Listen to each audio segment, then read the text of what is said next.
Every day I wake up. All right, I can't do it. I'm sorry. For the week of February 22nd, 2026, this is the weekly recap. I can't. I try to do it completely straight. I can't. I'm sorry. That's going in at the end where you can see all the attempts of that. So this week, there's a few things coming out. Mainly, the only thing anybody cares about is Resident Evil 9 for every platform.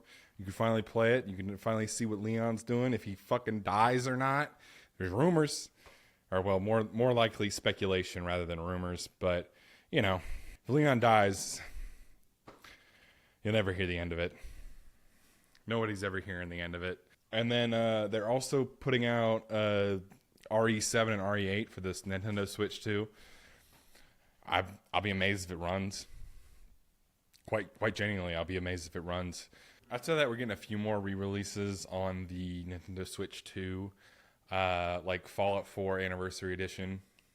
I think the Switch 2 is technically at the same level as the Xbox One, so I guess it'll run fine. If it's running Fallout, it can run Village, I guess. Village I would be a little bit more skeptical of because I think that was a Series X release when it dropped. Outside of those four, we also have Emoji Battlefield Island Warfare coming out on the 27th. Everybody's new favorite game that I've picked randomly from a list just to make fun of it. It's probably an AI game, but it looks funny. It looks stupid. I thought about picking the achievement of the week in it, but I didn't, because the achievement of the week this week is literally get anything in Resident Evil 9 and I'll count it, okay? That's the achievement of the week. Go play fucking Resident Evil 9 on the Xbox Series X, not the PlayStation, not the Nintendo Switch 2, not your fucking PC. Play it on the Series X. In terms of movie releases, there's just the one coming out on the 27th. That's Scream 7. I haven't even seen Scream 1. Now, this is getting out of hand. Now there's 7 of them. On to, straight into the news for the week. There's wasn't a slow week like I thought it was, because the shit hit the fan yesterday, and all the game console companies announced that they're fucking stepping on live hand grenades now. But I don't know. Well, first off, let's start with Sony's lesser thing about Blue Point, because they shut them down. They're done. That was the remake remastered studio that they were using. They're gone.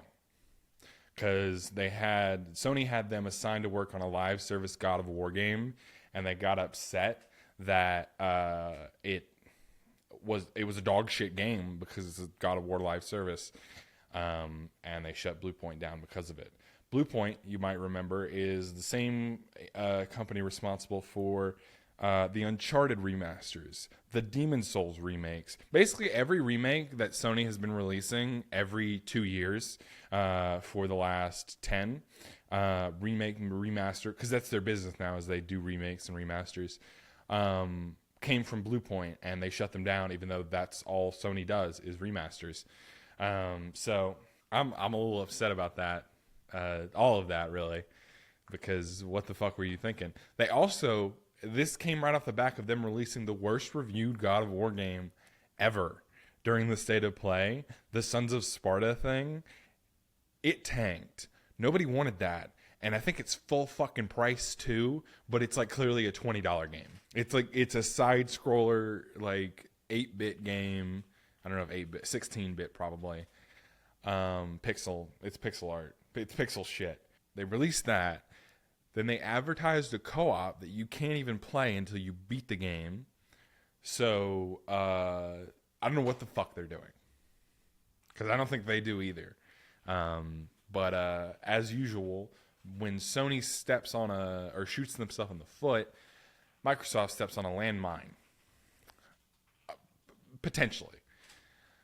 So Microsoft announced that Phil Spencer is retiring effective Monday. And they have a new CEO. What was her name? Asha Sharma. So she's taking his place instead of Sarah Bond, which everyone thought was going to happen. But no, it's Asha Sharma. The only reason people are really skeptical about her is because she does not come from a background of video games. And she actually does come from a background in Microsoft's AI program. So the Copilot thing that they're pushing really hard is actually where she's coming from. My roommate's really excited about that. But she's been on Twitter all day today, just kind of talking to people and fielding requests and things like that. And the more she talks, the more I feel a little hopeful about her term. I think it's hard to, come in where she's at and not be skeptical of yet another bout of leadership fucking over the fan base, because that's all that happens in video games for the most part. You know why that happens? You know why these companies just think that they can do whatever they want? Oh, it's because they don't give a shit. It's because they already have your money, and as long as they have your money and you're still playing the fucking game, they're going to keep charging you. Well, they're not going to keep charging you. They're going to keep on with the status quo, because why change it? Because they already got your fucking money. They're continuing to get your fucking money. Why change anything? Why update any of their policies or any of their games when you're playing them regularly?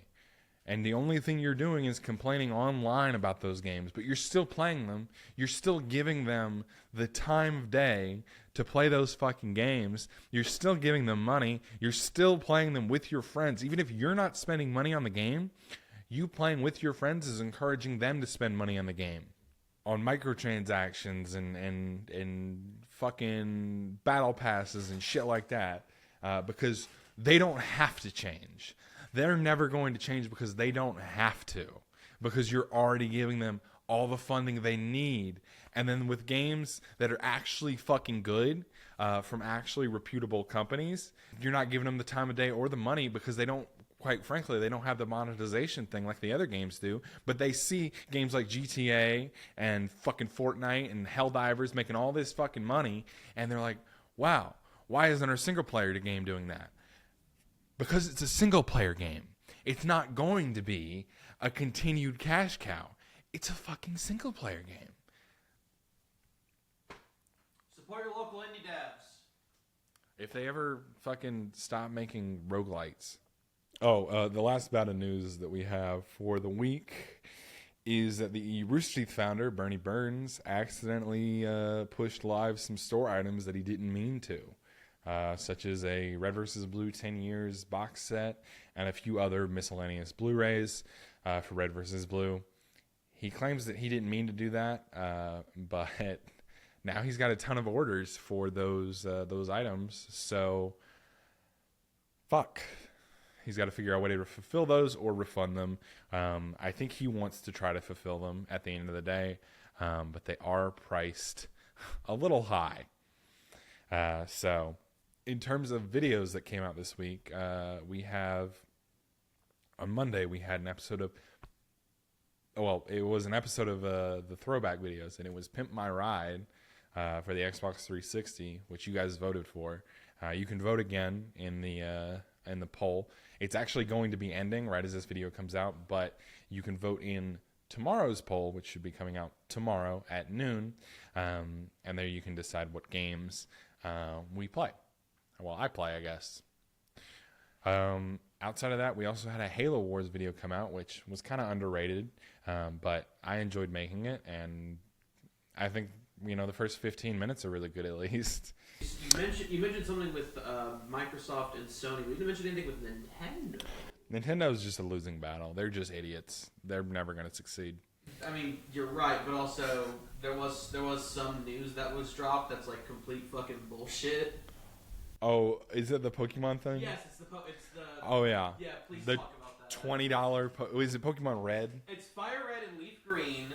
They're basically re-releasing the ROM on Nintendo Switch 2 online for Nintendo Switch 2 Virtual Console stuff for $20. I saw that. I saw that people were complaining about how much it was. $20 game, no online battling or trading, only local multiplayer. And originally there was talk on the eShop site of it being integrated with Pokemon Home, and they took it down a couple hours afterwards. If it doesn't have any interaction or integration with the one thing that keeps the all of your Pokemon together in the same place, why the fuck are you gonna buy it? There is no point in buying this. The nostalgia really is the only reason that anyone would buy it. But you can't even do anything with it. You can't battle with your friends online. You have to actually touch grass and talk to people. Like you did, like in the original. So that you can't even send any of these to the VGC. There's no fucking point. I can get a better experience with the fucking emulated copy of it because I can put that shit on my physical games. Let me ask real quick. The original Pokemon Fire Red, what year did that come out? Did that have online play? It had some. Not. Didn't it have the connector thing with the Game Boys? Yes, but I'm just saying for a modern re-release. No, I'm not. I'm not saying that they shouldn't have. I'm just trying to figure out what Nintendo's. I mean, realistically, Nintendo's another company that realizes that you'll buy it no matter what. They literally go, "Here's your slop piggies," and then people buy it no matter what, by the fucking truckload, because Nintendo has a loyal fan base that will buy anything they put out. And Pokemon is no different. It's one of the largest fucking franchises on the planet. Yeah, and they're gonna do whatever they're gonna do, and you're gonna buy it because they know that. I just can't wait to see what the fuck we get in the Pokemon Present, to see if any of the fucking bullshit leaks were real. When is the Pokemon Present? Get a Pokemon MMO, I will shit myself. When is the Pokemon Present? The 27th or 28th. 27th or 28th. Okay, so I should probably say something about that. Yeah, you could. There's also a Pokemon Present, apparently, as I was just told.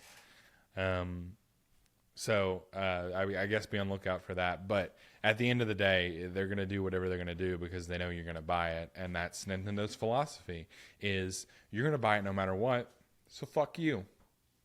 Nintendo's one of those companies that is so predatory in the way that they do things that I genuinely wouldn't miss them if they went out of business.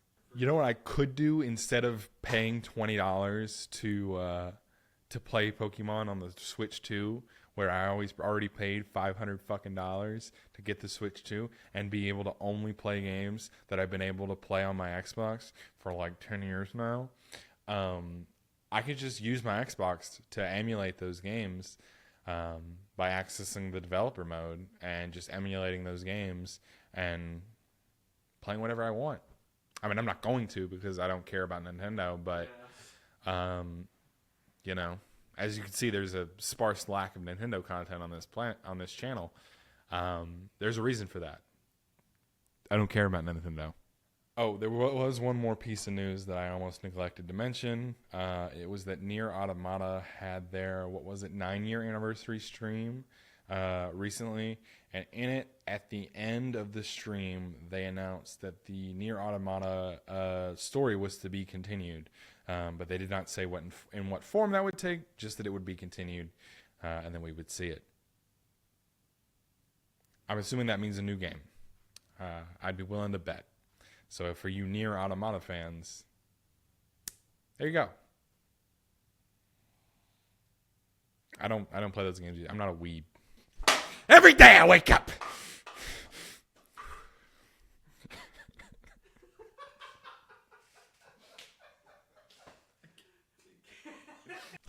Every day I wake up. This for the week of February. That's all going in at the end. It's all going in the fucking